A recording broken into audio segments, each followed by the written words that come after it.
Welcome to Your Daily Writing Habit, episode number 981. If you are writing a book or thinking about it, or maybe you've started writing a book but you need some help getting it done, you are in the right place.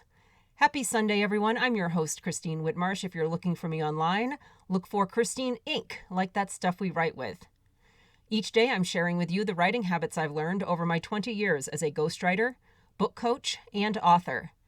I have found that three things in particular have a huge impact on your success as an author, and they even have the ability to turn a quote-unquote non-author into a published one.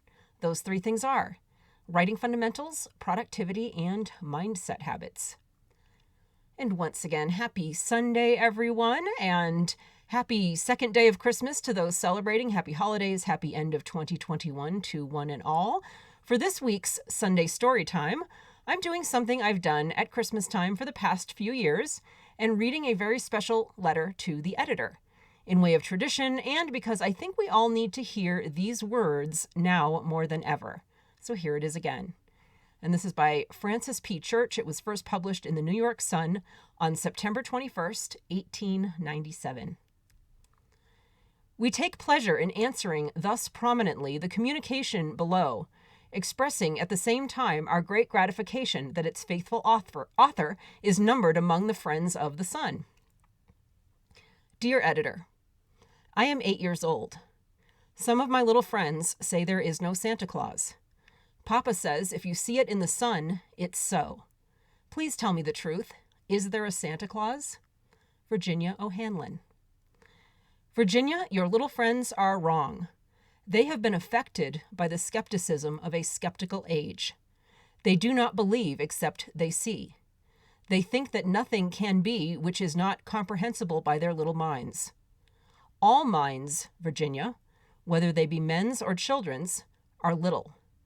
In this great universe of ours, man is a mere insect, an ant, in his intellect as compared with the boundless world about him, as measured by the intelligence capable of grasping the whole of truth and knowledge.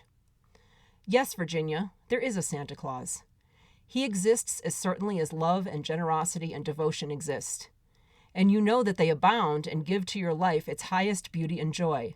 Alas, how dreary would be the world if there were no Santa Claus. It would be as dreary as if there were no Virginias.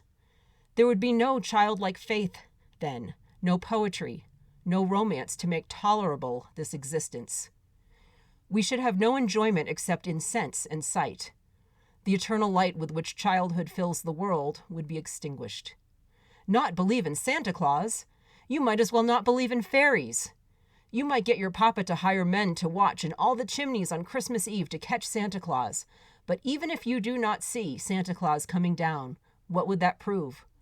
Nobody sees Santa Claus, but there is no sign that there is no Santa Claus. The most real things in the world are those that neither children nor men can see. Did you ever see fairies dancing on the lawn? Of course not.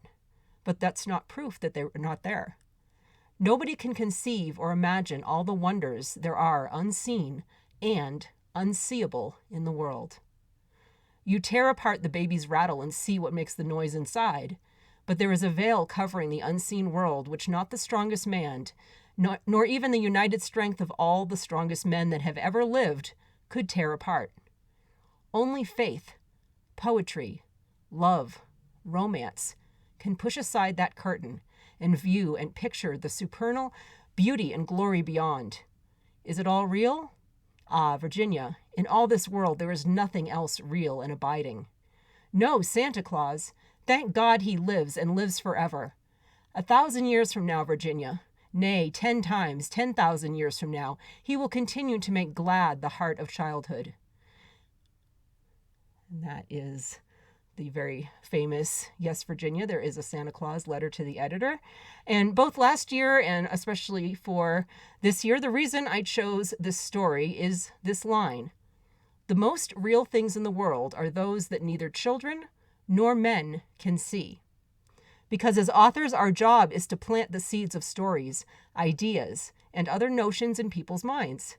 Some of those things, especially the imaginary ones, are not real to our readers until we make them so.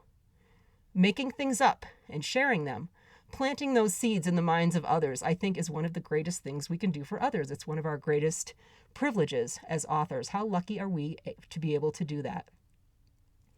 So I hope you enjoyed what's become kind of a annual tradition here on the show, reading the letter, Yes, Virginia, there is a Santa Claus letter. I wish you all the happiest of holidays, and thank you so much for listening to Your Daily Writing Habit. Thank you for joining me here where I'm helping you write and finish writing an awesome book. Until tomorrow, happy writing.